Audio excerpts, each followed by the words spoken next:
tell that.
So tell me about this stuff here. Okay. This here is a caribou skin dog pack. Pre-contact, people used to, or even after contact, people used to use dogs to transport things. Right here we have a fish spear. Of course, it's a lot shorter than it would normally be. And then behind, of course, we have some of the snowshoes, local snowshoes, dyed red, made out of birch. Hey, Doctor. Hey, what's up, Bob? Not much good.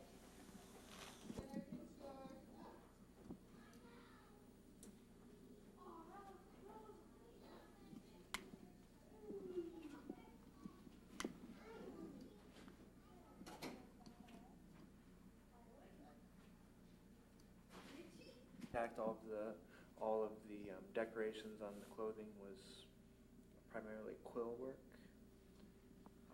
but that's been displaced by beads.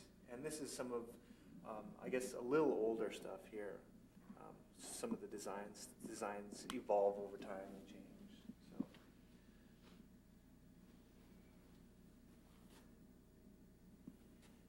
The footwear have changed too over time.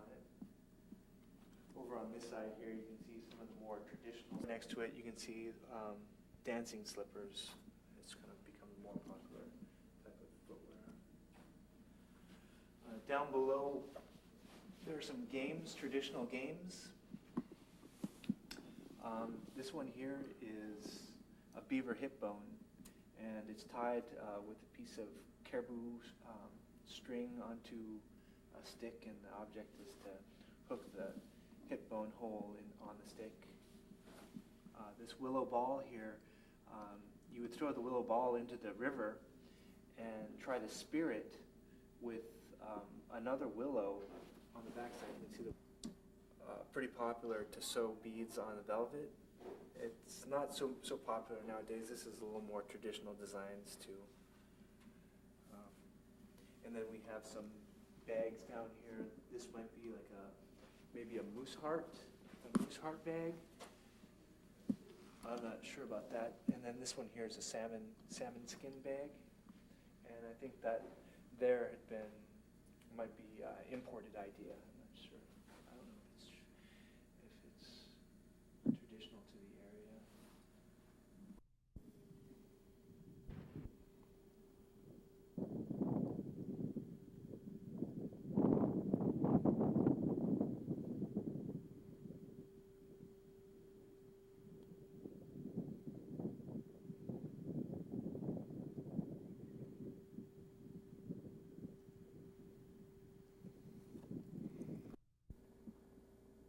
Stay.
And how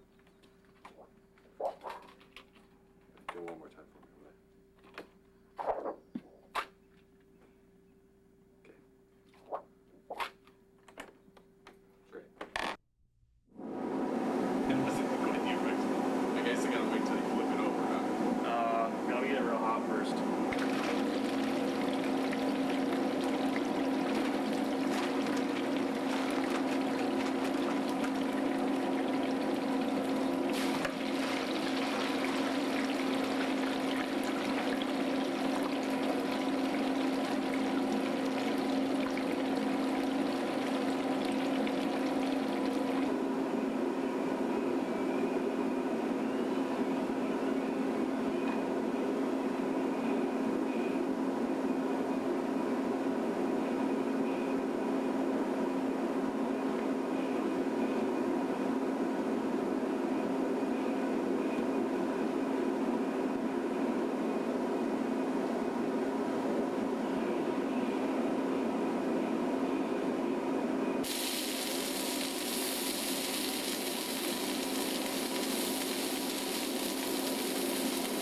Okay.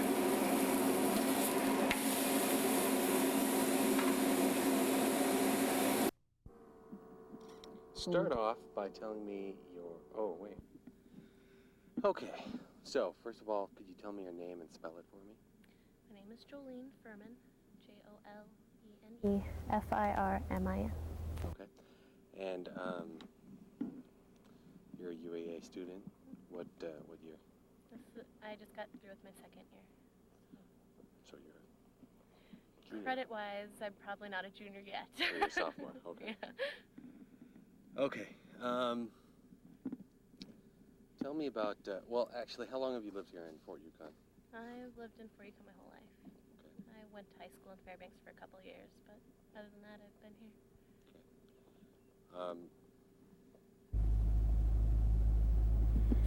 Okay. So, I'm sorry. How long did you say you lived here in Fort Yukon? I've been here my whole life. Okay. This is my home. All right. Tell me about growing up in Fort Yukon. Anything specific? Oh, just tell me, like, how was going to school here? Going to school here was, okay. Well, I left Fort Yukon to go to school in Fairbanks because I felt that I wasn't having enough opportunities, or there wasn't a lot of variety at the school here. You had your basic classes, but there was nothing more than that. And I wasn't really being challenged in the classroom, so I went to Fairbanks, and that's where I got a lot of the stuff that I wanted. I think it was good. So school here is good, but there's a lack of funding, I guess, and lack of resources for people to get the challenge and the opportunities that other students get elsewhere. So when did you go to Fairbanks then? I left for my sophomore year, and then I stayed there for 2.5 years and came back here spring semester to graduate my senior year. Okay. When you were a kid, what did you do for fun here? Drove around on snow machines and four-wheelers. Was creative, I guess. I learned how to play the guitar. So just playing with friends. I played kick the can day and night when I was younger. So that was fun. I didn't know kids had played kick the can since 1930. What about, you said you like to do photography. Did you do that here? Yeah. When I went to Fairbanks, that's when I took the photography classes and took quite a few photography classes there and got interested, and then I'd come home and visit every couple of months or during Christmas, and I'd take pictures here, and it's a nice way to appreciate home and keep that since I'm gone and away from home. I have those photos. It's nice. What other things do you like to do? In Anchorage, where I'm living now, I like to go rock climbing and go biking and stuff. Here, just kind of whatever comes up. Go for boat rides or go out camping, just ride around and visit with family and friends. Are there like good places to swim on the river or anything? Yeah, but my family doesn't have a boat, so it was just like whenever my friends were going, I'd hop in with them. Either that or we just go out across to my grandparents' house and go swimming. So. What's your favorite thing about Fort Yukon? I like Fort Yukon because it's home and I feel comfortable here. I know everybody and they know me, and it's just a nice place to come and relax, and you don't have to worry about a lot of things, so it's good being here. All right. So you went to UAA. Did you go there your freshman year? Mm-hmm. Okay. Could you tell me a little bit about UAA, like student life, how it's different than Fort Yukon life? Well, it's different. Student life at UA is a lot different than home, but I think that I had an advantage over a lot of other students from rural Alaska because I had gone to Fairbanks, and there were more people in my high school than live here. So I kind of had that point where I knew what to expect a little bit more. But going to UA it's a lot of fun. I try to get involved as I can in different clubs or on campus with residence life and doing programs and stuff, and I actually work in the first year experience hall, so it's fun. So tell me about the kind of things that UAA has to offer for activities and for young people, for outside of the curricular activities. What kind of things do you do there? There's a wide variety of things that UAA offers. You have the outdoors club. You can get into any academic club, like an honors club or psychology club, human services club, whatever you wanted. We have a chess club. My friends and I were joking about starting an indoor club just because we wanted to do stuff inside and not outside. I don't know. There's so much that UAA offers. It's just a matter of using those resources that are available to you. For people who are Alaska Native, they have the Native Student Services, and they have a student club there also that offers a lot of different activities, and they have powwows and bring up speakers and stuff. So. Okay, tell me a little bit about the curricular activities now, the program that you're in. Well, I'm a psychology major, and I am in a program called ANPSych, which is Alaska Natives into Psychology. And our focus is to have Alaska Native people go to college and receive their education, preferably in behavioral health field, and then go back out into rural Alaska and use their education there. There's also a program that I was in called Raven's Quest that gave me the opportunity to job shadow for 6 weeks at 3 different sites over last summer, and that was very beneficial for me to decide what I want to do in the future. And what were the 3 different sites? I worked at South Central Counseling with the independent living team, and I worked at Daybreak, which is, I guess you can compare it to like a daycare for elderly people who have Alzheimer's and dementia. And I also worked at Alaska Children's Services. So, very different population groups, but it was very interesting, and I kind of got some experience and decided what I did want to do and what I didn't want to do. So, which leads us into actually the next question. What do you want to do after you get done with school? Well, I want to return to rural Alaska, whether it's here in Fort Yukon or somewhere else. When I think about the future, I always think about myself in Alaska. So if something else arises, maybe that I'll leave the state. But other than that, I'm planning on coming home and working in behavioral health field, whether it's in a school or at a local care center. So. What would your ideal job be? Excuse me. Assuming availability wherever you went, what would your ideal job, so far as you know, what would you want to do? Sorry.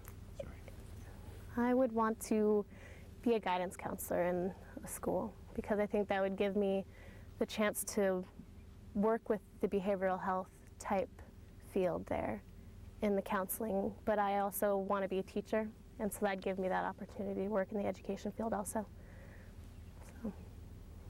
I guess if you're in behavioral sciences, no matter what you do, you're going to be kind of a teacher. Yeah. Yeah. I was a psychology major myself. Mhm. Went to school, so. Oh, so you already answered your question whether or not you want to come back to Fort Yukon. You said, well, you said you want to stay in Alaska. Would you like to come back to Fort Yukon, or would you like to practice in Anchorage, or would you like to experience another community? I would like to come home, but there are so many places throughout Alaska that are so different than here that I would like to experience also. Anchorage would be a nice place just because they have more of a variety of resources available, so I could kind of find a place where I'm comfortable at and what I like to do, and that would be good. But there's part of my plan and hopes for the future is to make those resources that are available in Anchorage also available to the people in rural Alaska. So coming home or going to another village is something that I do want to do. Okay. I forgot to ask you, could you describe Fort Yukon for me? Just for somebody that's never been here, tell them about it. Tell me about it. Summer or winter? Well, both. Just tell me about the place. Well, like any small village, it has its ups and downs. Sorry. It has its ups and downs, its positives and negative points. I like it because you're secluded from a lot of the things that, like crime and things like that you don't have to worry about those things as much here. Like, it's still an issue, but it's not as big of a deal as it is in bigger cities. But you have Fairbanks and Anchorage, which are an hour, 2 hours away. So if you needed something, you could go and have that. That's one thing that I really like about here. Small village, fishing, hunting, trapping, very much into subsistence living, and both in summer and winter, very much into our tradition, and very proud to be Athabascan Gwich'in, so yeah. Yeah, see, that was good. See, it's better for you to tell the audience about it than for me to tell them about it. What made you decide to go into the behavioral sciences? Since I was younger being like in high school, I have wanted to work with people. I wanted to be a history teacher and then a math teacher and do all this kind of stuff, but I got interested in human services, and because I took a class at UAA, human services class, and it was very interesting and opened my eyes to a lot of different things that I had never known about before, different issues that communities face. And through that, I got involved in Raven's Quest, the summer program that I was talking about earlier. And after that, I decided that I wanted to be a psychology major because that was something that would allow me to explore this new field that I had learned about, but then I also have the option of becoming a teacher afterwards. So it's kind of how I got involved. And how did you first hear about the program at UAA? Which program? Not the Raven's Quest, but the... ANPSYCH? Yeah. At Raven's Quest, the president of, I guess she's the president, I don't really know her title in the group, but that's where I learned about ANPSYCH, and they offered me a job, so I was like, sure, because I'm a poor college student, so I would like to earn some money. But I learned about ANPSYCH at Raven's Quest and got involved through that, and a part of my job is to recruit high school students to go to college and kind of tell them about the behavioral health field and psychology and sociology and social work and human services, and to get them involved in that because there is a need for those workers in Alaska. So you were already a psych major then when you... I was not a psych major until last fall, and that was after Raven's Quest when I declared my major. So you were just undeclared until... Yeah. Well, how did you hear about Raven's Quest then? I don't know. I don't remember. I think I just saw a flyer and I was like, oh, Raven's Quest. It's behavioral health and exploring. It said exploring careers in behavioral health, and I was like, that's something that I want to do. So I wrote down the number and called Janice, and she helped me get involved with that. So you said your job that you have now is talking to high school students and telling them about the need that is the need for behavioral health professionals in rural villages. Is that what you think? Partially. We're more focused on, well, we go to the different high schools in the Anchorage area, and we specifically speak to the Native student clubs that they have there, and kind of tell them, because the number of Alaska Natives in college isn't very high, and so pretty much what we're trying to do is let them know that it's possible. If it's something that they want to do, they can do it. We go through fundings and different corporations and stuff that they're all a part of, and how much money that they give the people that are in ANPSYCH each semester, and tell them that it is very possible for them to do this, to go to college and get a college education if they want to. It's not to worry about money, but that if they want it, they can have it. And then we talk about the different fields and stuff that are available. We kind of focus more on the behavioral health area.